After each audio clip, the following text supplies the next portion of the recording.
এই যে কবুতরগুলো দেখতেছেন দূর থেকে, কতটা শান্ত, নির্ভর এবং স্বাধীন মনে হচ্ছে না ওগুলাকে? একটা সময় ছিল আমরাও এমন ছিলাম।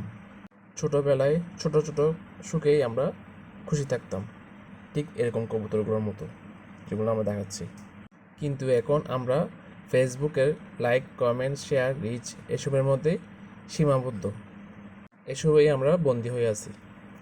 কিন্তু জানেন, ফেসবুকে যদি আমরা সঠিকভাবে ব্যবহার করি, ঠিকভাবে ইউজ করি, তাহলে ফেসবুক আমাদের জীবনের জন্য অনেক বড় একটা সম্পদ হয়ে উঠবে, অনেক বড় একটা প্রপার্টি হয়ে উঠবে। এই কবুতরগুলো প্রতিদিন তাদের নিজের খাবার নিজেরাই খুঁজে নেয়, কারো মুখের দিকে চেয়ে থাকে না। ঠিক তেমনি আমাদের নিজের সুযোগ, নিজেদের চান্স, কোনটাতে বেশি, কোনটাতে আমরা বেশি চান্স পাবো, সেই চান্সটাকে আমাদেরকে খুঁজে নিতে হবে। কেউ এসে আমাদের ভিডিওগুলোকে ভাইরাল করে দিবে, পোস্টগুলোকে ওয়ার্ল্ড ওয়াইড প্রচার করে দিবে, সেটা আশা না করে আমাদেরকে এমন কিছু বানাতে হবে যেটা মানুষ নিজ থেকেই দেখতে চাইবে, নিজ আগ্রহ দিয়ে, আন্তরিকতা দিয়ে দেখতে চাইবে, খুঁজে খুঁজে। আপনাকে প্রতিদিন কিছু না কিছু ফেসবুকে আপলোড করতে হবে। সকাল 7টা থেকে রাত 10টা-12টার মধ্যে আপনি কিছু না কিছু আপলোড করবেন, কারণ ওই টাইমগুলোতে মানুষ বেশি সক্রিয় থাকে। ঠিক যেমন এই কবুতরগুলো নিজেদের মধ্যে তারা সক্রিয় আছে। এই যে আমরা যে তাকাচ্ছি, দেখতেছি, ভিডিও করতেছি, তারা কি মুভ করতেছে। ঠিক তেমনি ফেসবুকের মধ্যে মানুষ খুব মুভ করে, সক্রিয় থাকে। আপনার পেজ বলেন, আইডিতে বলেন, সক্রিয় থাকে। তো ওই সময় যদি আপনি কিছু একটা পোস্ট করেন, তাহলে তাদের নজরে পড়বে, তারা রেসপন্স করবে।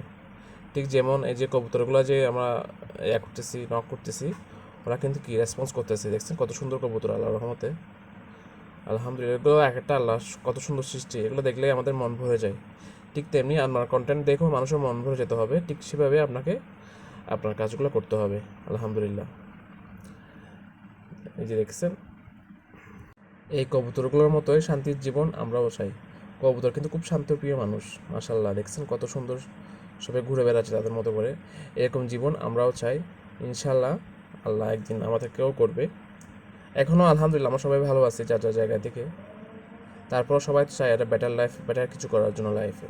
তো আপনাকে সেভাবে কাজ করে যেতে হবে। এই কবুতরগুলোর কোনো চিন্তা নেই, কারণ ওরা জানে প্রতিদিন নিজের মতো করে তাদের দিনটা কাটাতে হবে।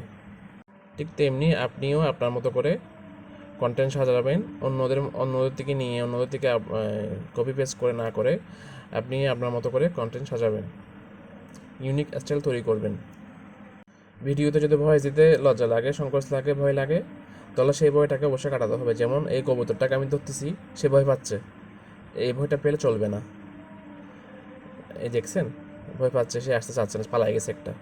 তবে ভয় পেলে চলবে না, সংকোচ করলে চলবে না, আপনাকে ভয়েস দিতে হবে নিঃসংকোচে। মানুষ কি বলবে, এই যে চলে যাচ্ছে, ধরতে গেলে চলে যাচ্ছে, এভাবে ভয় পাওয়া যাবে না, আপনার সাহস নিয়ে এগিয়ে যেতে হবে।